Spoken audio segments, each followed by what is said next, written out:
Hello and welcome to another episode of the Rampant Mumblings, where with the release of El Capitan and iOS 9, I thought I'd have a good old rant about ad blocking. But before all that, guess what everybody, I've had feedback, thank you very much.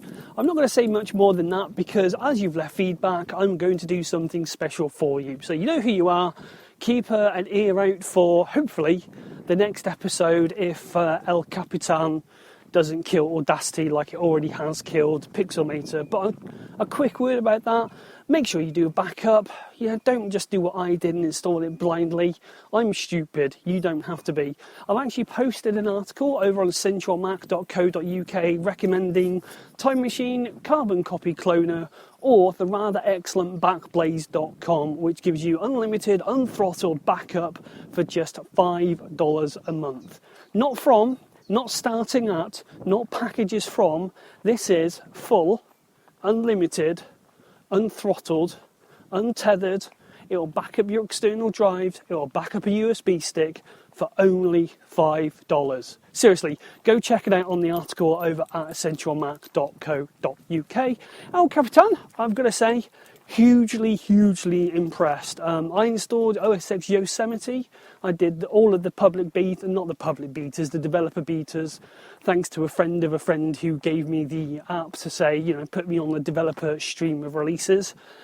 Out of the gate, it uses pretty much less memory than Yosemite, and this is running on two identical bits of kit, more or less running the same apps, and it's there. Pound for pound, it's there. Like I said, a few apps don't work, like Pixelmator, it'll run, but it certainly doesn't let you resize. That's obviously down to some internal architecture. But so far, if I would touch wood, if I could, in fact, now I'm going to have to find wood because I'm one of those paranoid types. So as I'm out walking, I'm going to touch a tree. There we go. I don't know if you could hear that. It's looking like the view from the top of El Capitan is very good. iOS 9 has obviously dropped onto devices. Again, make a backup. Do it properly though. Get a little cable out, stick it in to the phone, plug it in, let iTunes do a backup, and then at least then you've got something safe and secure. So on to the main meat of the programme. I hate adverts on websites almost as much as I'm a hypocrite about having adverts on my website. I realise right now that personally my site is probably, it's borderline. The reason I have them on there is because for me the website needs to make enough money just to look after its hosting, which it does, which I'm really glad to say. But more than that, it gives me an outlet to sort of talk to people, to reach out to people, to get the feedback on iTunes for this show. I've met many people just running a website, something that I thought really wouldn't be possible. So it's with great interest I follow things like iOS 9 and Safari ad blocking. Content blocking,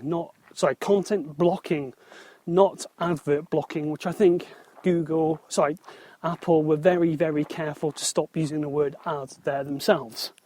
The internet has become a way for people to look at it as like to say, let's make money of this. And over the last sort of year, maybe the last 2 years, as several sites have died, such as TVW and a couple of others, and other sites have come up, the content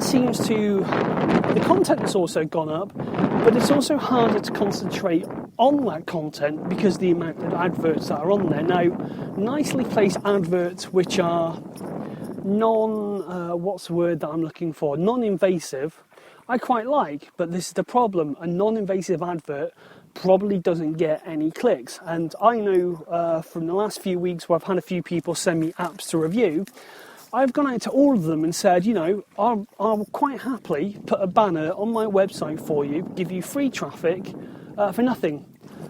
I would say out of 5, 4 of them have said, it's not really worth our time or our investment because banners don't do that well for us. And, that says something, does that? Right now, the adverts that annoy me the most on the internet are ones that follow the typical SEO sort of best placement guidelines for your advert. Now, you'll see on most websites, header, top right, a little bit of website content, then a 300 by 600 banner, and then normally you'll get a 300 by 200 in the article. That's fine enough for a desktop. But when you start going on to a mobile browser, there is nothing worse. And this is one of my pet peeves. You've read a headline, you click on it, you go to the mobile version of the website, you get the headline, and then you have to scroll past a bloody advert to get to the content. And if you're on a device that supports do not tracking or don't follow me or whatever it is, it's even worse because it's something like IBM Power Solutions, HP data centers, or something that's just completely irrelevant.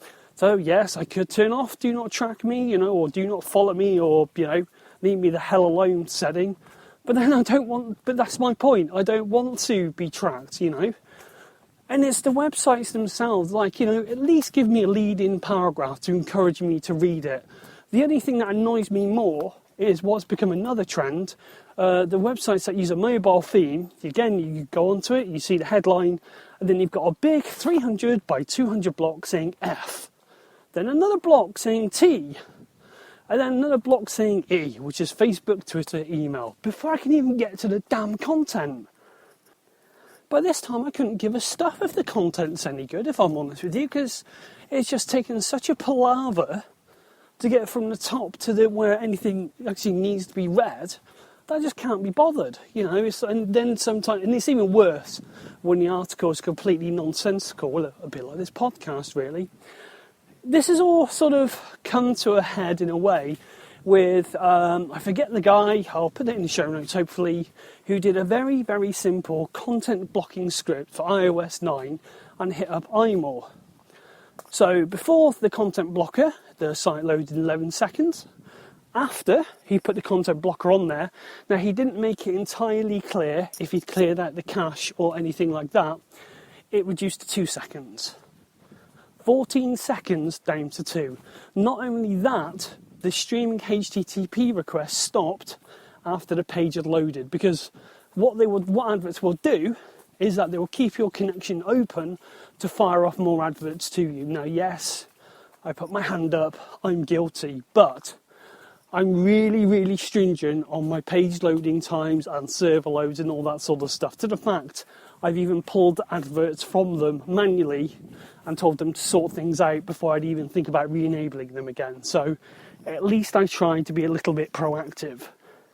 The piece I'm on about is over at Daring Fireball, and fair play to Rene Ritchie, he did come back with a good reply saying, this is unfortunately where the economics of running a website and having staff is that they need to make money. It's getting harder and harder, which I can attest to make money by having a website just with adverts, and they often have no control over what's sent them, because they're using what's like a black box. They're saying, here's a space, fill it, sending it off to a CDN, they send over the content, and that's pretty much the extent of the control. Now, the only part of Rene's response that's got me thinking is when it comes to mobile.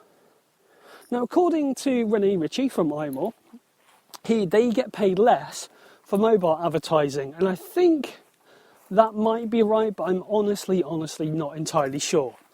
But because the reason for this is that they get less from mobile adverts, I think is what he's trying to say, because there's less screened real estate to show adverts.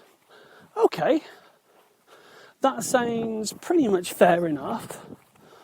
But what about charging people more for mobile adverts? And the thing that he doesn't say is that although he might get less for mobile adverts, does he get more viewers does he get more click-throughs, I should say, from mobile users than desktop users? Because that's the key figure that he's not mentioned. Now, I know for a fact right now my website gets something like 66% of all of its page views on the iPhone.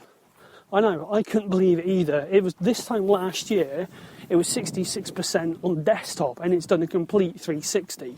The rest is made up with, I think it's like 20 odd percent of desktop stuff, and the rest is on the iPad. Even interestingly, the iPad has basically tablet usage it comes under has stagnated and hasn't changed from year on year.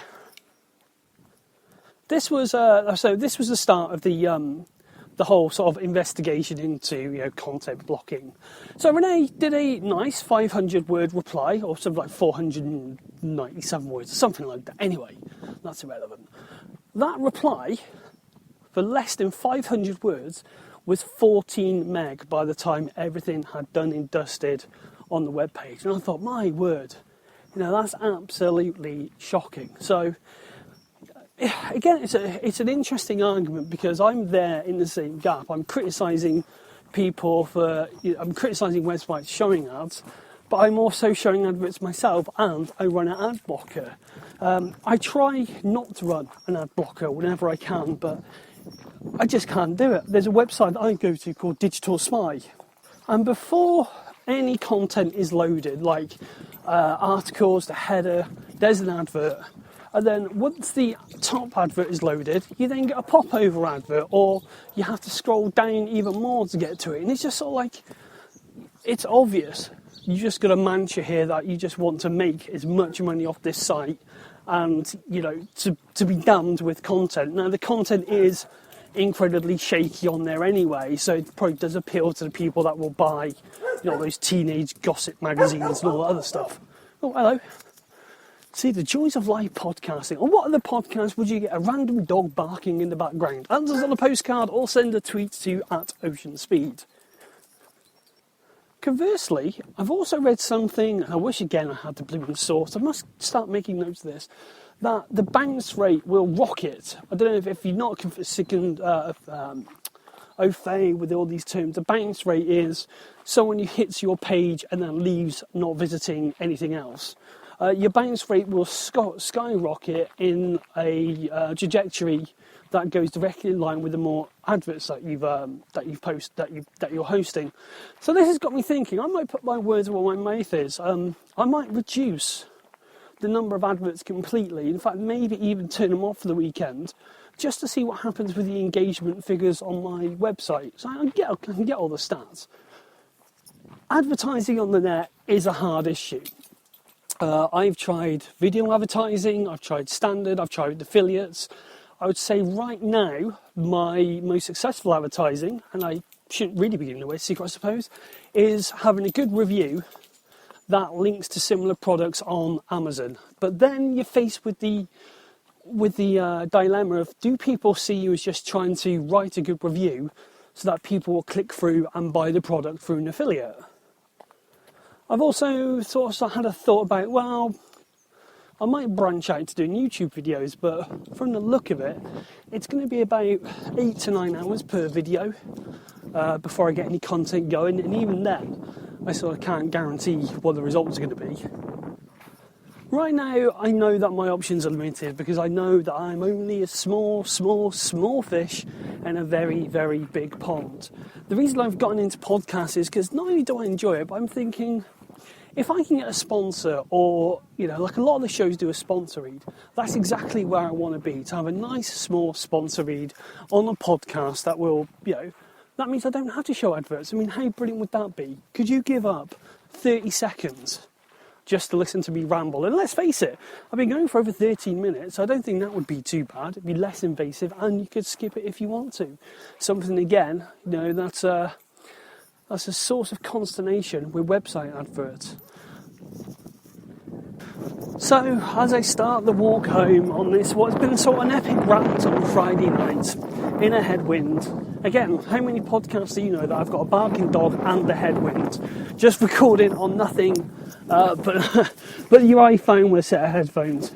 Is if you've got any ideas on how I can sort of move away from traditional advertising, if you've got something that you want to push on my website, or product or service, a podcast, anything like that, just give me a shout. I'm happy to support the small indies for absolutely nothing. And I don't do this for the money. It's got to be so. I do it because it's fun. And as long as it doesn't cost me anything I'm in pocket, I'm self-sustaining, that makes me a very happy person. I'm lucky I haven't got, other writers to pay and everything like that.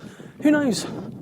There might even be a chance that one day this very small podcast might go into syndication. Who knows? Anyway, Thank you very much for giving me your time. My name's Mark from ascendyourmag.co.uk. You can catch me on the Twitter at Ocean Speed. And until next time, when hopefully I might have some intro music, or at least some beats or some drops or stingers or bumpers, whatever they're called, I'll speak to you next time. And if not, have a good weekend, providing that you're listening to this on a Friday or a Saturday or a Sunday. Well, maybe just Friday and Saturday. Anyway, cheerio everyone. Ta-da.